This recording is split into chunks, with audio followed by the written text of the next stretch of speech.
12 जून 2024 से लेकर और 7 जुलाई 2024 तक बड़ा ही महत्वपूर्ण आपके साथ में समय होने वाला है। बहुत ध्यान से इस प्रोग्राम को देखिएगा। मैं बात करने वाला हूं आपके ठीक ब्याह भाव के स्वामी अर्थात शुक्र के, सुख समृद्धि वैभव के कारक दैत्य गुरु शुक्राचार्य जी के बारे में।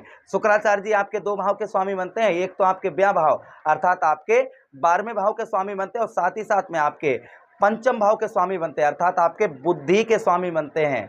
और यही शुक्र सुख समृद्धि वैभव भोग विलास सौंदर्य ये सबके कारक कौन है? शुक्राचार्य जी हैं।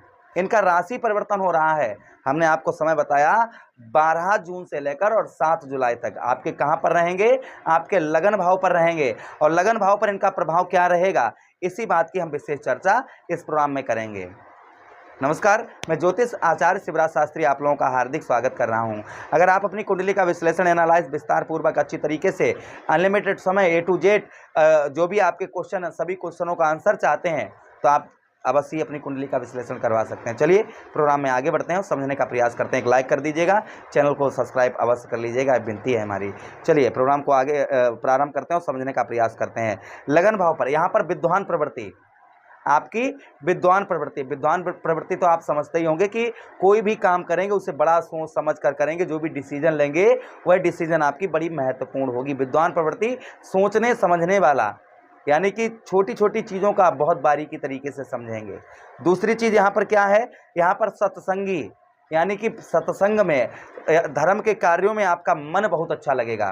जो धर्म के कार्य हैं, भगवान की पूजा आदि है, अच्छे लोगों की संगति है, ऐसी संगति में आपका मन लगेगा, पूजा पाठ में मन लगेगा।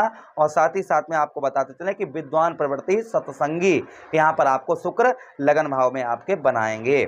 अच्छा, उसी के साथ ही साथ में कोमल, यानी कि स्वच्छ रहने वाला, कहीं भी आपको दाग वगैरह या कहीं पर दाना निकल आना या कहीं पर थोड़ा गंदगी दिखना, ये चीज़ आपको बिल्कुल ही बर्दाश्त नहीं होगी 12 जून के बाद में। उसी के साथ ही साथ में संगीत प्रेमी, संगीत में आपका बड़ा ही मन लगेगा, यानी कि भजन कीर्तन करना, गाना बजाना, इन चीज़ों में आपका मन जो है वह बहुत अच्छा लगेगा। उसी के साथ विलासी, यहाँ पर किसी चीज़ की आपको खटक भी होगी, वह चीज़ पाने के चक्कर में आप जैसे कहते ना कि सोचते हैं कि यार वो चीज़ हमको नहीं मिली तो मन में दुख होता है।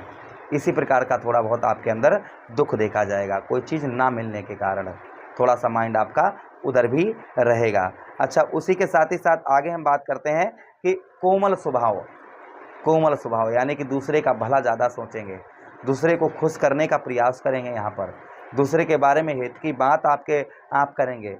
दूसरे को आप कोई का अगर कष्ट परेशानी में है तो आपसे देखा नहीं जाएगा। इस तरीके की सोच शुक्र आपकी लगन भाव पर आपके बनाएंगे। अच्छा, ये प्रोग्राम अपनी चंद्र राशि पर देखेंगे तो ज़्यादा सटीकता रहेगी, अपनी लगन पर देखेंगे बहुत सटीकता रहेगी। दोनों चीज़ें नहीं पता है तब इस प्रोग्राम को आप नाम राशि पर देख सकते हैं। अगर ये प्रोग्राम का वीडियो आप पर सूट नहीं करता है तो अपनी कुंडली का एक बार विश्लेषण अवश्य करवा लें, ग्रहों की स्थिति जान लें कि आपकी कुंडली में ग्रहों की स्थिति क्या है। अच्छा, शुक्र के पास में मित्रों एक दृष्टि भी है जिसे हम कहेंगे सप्तम दृष्टि। सप्तम दृष्टि आपके कहाँ पर पड़ेगी? आपके सप्तम भाव पर ही शुक्र की दृष्टि पड़ेगी। सप्तम भाव क्या है? सप्तम भाव हमारा स्त्री भाव है, दाम्पत्य जीवन वैवाहिक जीवन का है। साथ ही साथ सप्तम भाव हमारा किसका है? सप्तम भाव ही हमारा पार्टनरशिप का भी है। तो सप्तम भाव पर शुक्र का प्रभाव यहाँ पर क्या है? यहाँ पर भोगी प्रवृत्ति का बनाएंगे। भोगी आप समझते हैं ना, भोग करने वाला।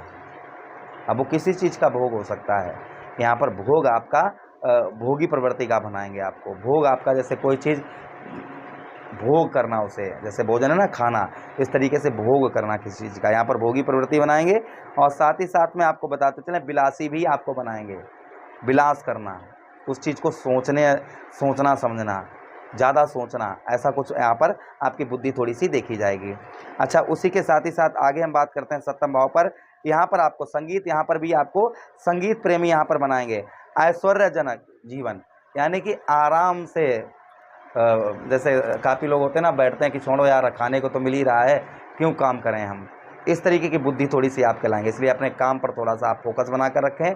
जो भी आप काम करते हैं उस पर बहुत ध्यानपूर्वक काम करें, बिल्कुल ही व्यर्थ का समय ना गंवाएं और कार्य की ओर अपना ध्यान रखें। यहाँ पर आराम से जीवन जीने वाला ऐसा आपको थोड़ा सा शुक्र यहाँ पर कुछ दिनों के लिए बनाएंगे। तो आप आराम से, मैं तो प्रभु से विनती यही करता हूँ कि आप आराम से जीवन यापन करें। लेकिन यहाँ पर देखिए, बिना काम किए लोग काम करते हैं, उनको तो ये संसार ऐसा है कि बिना काम किए कैसे आपको चलने देगा। तो यहाँ पर आप थोड़ा सा अपना जो कार्य करते हैं, व्यवसाय करते हैं, उस पर थोड़ा सा फोकस बना कर रखें। पत्नी के साथ संबंध मधुर होंगे। पत्नी के साथ में कहीं ट्रेवलिंग यात्रा भी आपकी थोड़ी बहुत इस शुक्र के गोचर से हो सकती है। नई नई चीज़ें, कोई ना कोई चीज़ नई आप अपने घर में ला सकते हैं इस बीच के बीच में। अर्थात हमने आपको समय बताया था अभी 12 जून से लेकर और साथ ही साथ में 7 जुलाई के बीच में कोई नई चीज़ आप अपने घर में ला सकते हैं। वो एक कपड़ा हो सकता है, कोई बड़ी वस्तु हो सकती है, एग्जाम्पल फॉर वो कुछ भी हो सकता है, जिससे आप अपने घर में नई चीज़ कुछ खरीदने के चांसेस, आपके योग जो हैं कहीं ना कहीं आपके बन रहे हैं। चलिए हम रेमेडीज़ की बात करते हैं। शुक्र को और मजबूत करने के लिए क्या करें? शुक्रवार वाले दिन दही और शहद से शिवलिंग पर अभिषेक करें। प्रथम उपाय, दही और शहद से शिवलिंग पर अभिषेक करें शुक्र का ध्यान करके। दूसरा उपाय, बहते हुए जल में बतासा, चावल और कच्चा दूध प्रभावित करें शुक्र का नाम लेकर। इससे भी शुक्र मजबूत होते हैं। मुझे आदेश दें, किसी अन्य प्रोग्राम में पुनः भेंट करते हैं। तब तक आप लोग अपना ख्याल रखिए। प्रेम से बोलिए कृष्ण कन्हैया लाल की जय।